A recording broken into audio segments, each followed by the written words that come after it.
नमस्कार साथियों, कहानी चौपाल में आपका स्वागत है। आज हम लेकर आए हैं हिंदी साहित्य के महान रचनाकार जयशंकर प्रसाद की अत्यंत मार्मिक, गहन और विचारोत्तेजक कहानी देवव्रत। आज हम इस कहानी को सरल भाषा में विस्तार से, भावनाओं की गहराई के साथ ऐसे सुनेंगे जैसे वह हमारे सामने घट रही हो। तो आइए समय के पहिए को पीछे घुमाते हैं।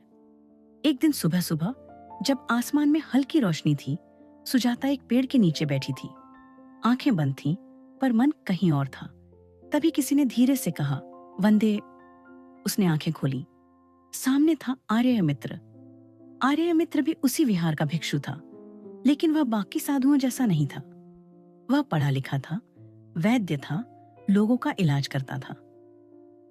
जब सुजाता बीमार हुई थी, वही उसकी सेवा करता था। धीरे धीरे सेवा करते करते उसके दिल में कुछ और भी जन्म ले चुका था।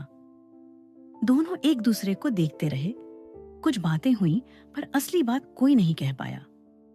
उस रात आर्यमित्र सो नहीं पाया।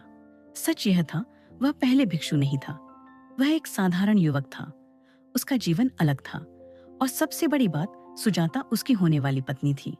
हाँ, उनका रिश्ता तय हो चुका था। दोनों एक दूसरे को पसंद करते थे। शादी की तैयारी चल रही थी, लेकिन अचानक एक दिन सुजाता गायब हो गई। किसी ने कहा वह धर्म की राह पर चल पड़ी। किसी ने कहा उसने सब छोड़ दिया।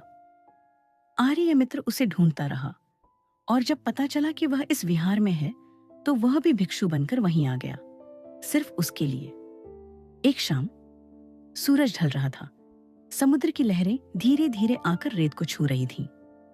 सुजाता अकेली बैठी थी। तभी पीछे से आवाज आई, सुजाता, मुझे तुमसे बात करनी है। वह आर्यमित्र था। आज उसके चेहरे पर फैसला साफ दिख रहा था। उसने कहा, मैं यहाँ भिक्षु बनने नहीं आया था।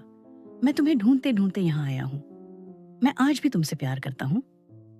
चलो यहां से चले, नया जीवन शुरू करते हैं। सुजाता चुप रही। उसकी आंखों में आंसू आ गए। कुछ देर बाद उसने धीरे से कहा, अब बहुत देर हो चुकी है। देर नहीं हुई।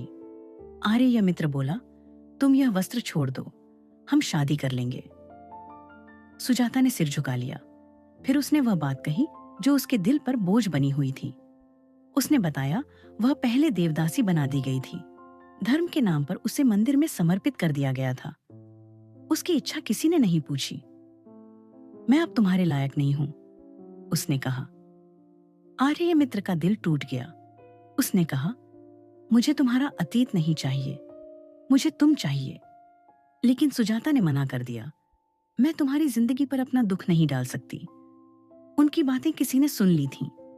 विहार का प्रधान स्थविर, वह बहुत कठोर था। नियम ही उसके लिए सब कुछ थे। उसने सुजाता पर आरोप लगाया, तुमने नियम तोड़े हैं। सुजाता पहली बार डरी नहीं। उसने साफ कहा, अगर धर्म इंसान को दुख दे तो वह धर्म नहीं, अन्याय है। यह सुनकर स्थविर गुस्से से भर गया। उसने सजा सुना दी, मृत्यु। अगले दिन बड़ा उत्सव था। मंदिर से देवता का विशाल रथ निकलना था। ढोल बज रहे थे, लोग जयकार कर रहे थे। रथ भारी और ऊंचा था। उसी भीड़ में सुजाता भी थी। उसका चेहरा शांत था, जैसे उसने सब स्वीकार कर लिया हो। भीड़ में उसे आर्यमित्र दिखा। उसकी आंखें नम थीं। दोनों की नजरें मिली, और अगले ही पल सुजाता अचानक आगे बढ़ी। लोग कुछ समझ पाते उससे पहले वह रथ के पहियों के नीचे आ चुकी थी। एक चीख गूंजी। रथ रुक गया। भीड़ सन्न रह गई।